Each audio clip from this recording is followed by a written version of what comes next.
When real issues come up and real issues need to be addressed, generally they will refuse to address issues with you. They will not talk about it.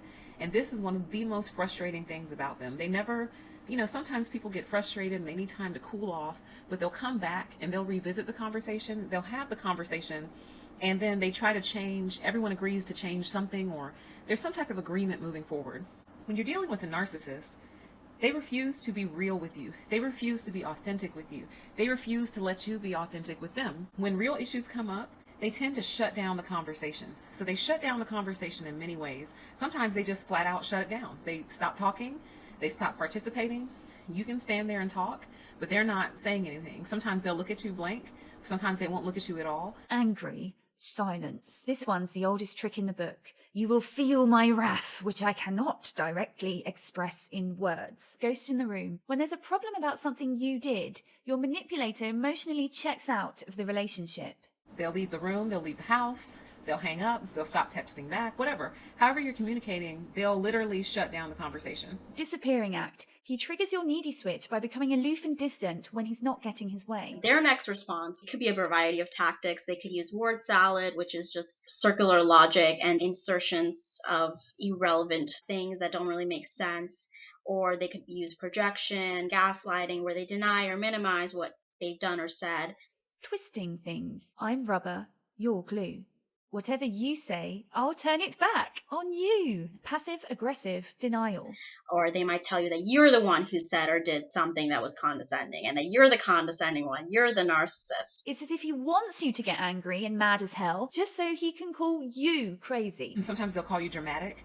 Why are you always so dramatic? Why are you always so negative? And here's the thing. Reasonable people discuss things. They talk about it. So even if you are being negative, even if you are being dramatic, they're going to talk to you about it. They're going to try to get you to see how, so the behavior can change, because your behavior is impacting the environment. A narcissist is just saying those things to you to get you to leave them alone when you're calling them out on their behavior. That's the difference. So they shut down the conversation, or they'll delay it endlessly. I don't want to talk about this right now. I don't want to talk about this right now. I want to talk about this later. And later never comes. And you can keep bringing it up. They're going to brush you off. They're going to try to get you to think about something else because they don't want to talk about it ever. So that's one of their techniques. Some might be more prone to using stonewalling than others, but many of them do use it. It's a condescending bye. They can say it in many different ways. So they can say, like, I'm done. Let's say you're texting with them, and they'll use that kind of phrasing to end the conversation abruptly before it's even begun. I can't deal with this. They might say goodbye. They might hang up on you. They just make sure to ignore you afterwards as well, so that you're not able to reach them. Also, when you're doing it face-to-face, they might walk away and be visibly upset and throw a tantrum. They interrupt you a lot. They just have a tendency to just talk over you and take over the conversation. Now, a lot of people are very hyper. They're hyperactive people.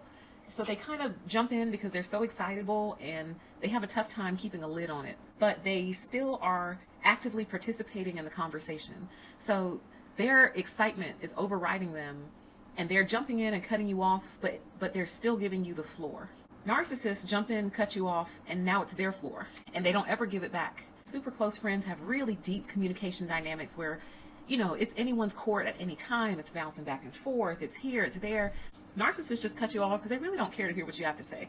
So they're just kind of, okay. So anyway, they brush you off. They kind of dismiss you. They just flat out don't listen, and it's a very rude behavior. I feel like narcissists and rudeness go hand in hand. They're not answering questions that they're being asked by you. They're not responding in a way that someone who's listening would respond. They're not processing. They're not actively participating in the conversation. Basically, you don't matter. Your humanity doesn't matter. Who you are doesn't matter to me at all. They repeat themselves a lot. So what happens is the narcissist kind of gets caught in a thought loop that tends to work for them. So it's almost like a script. It's almost like an extended elevator speech.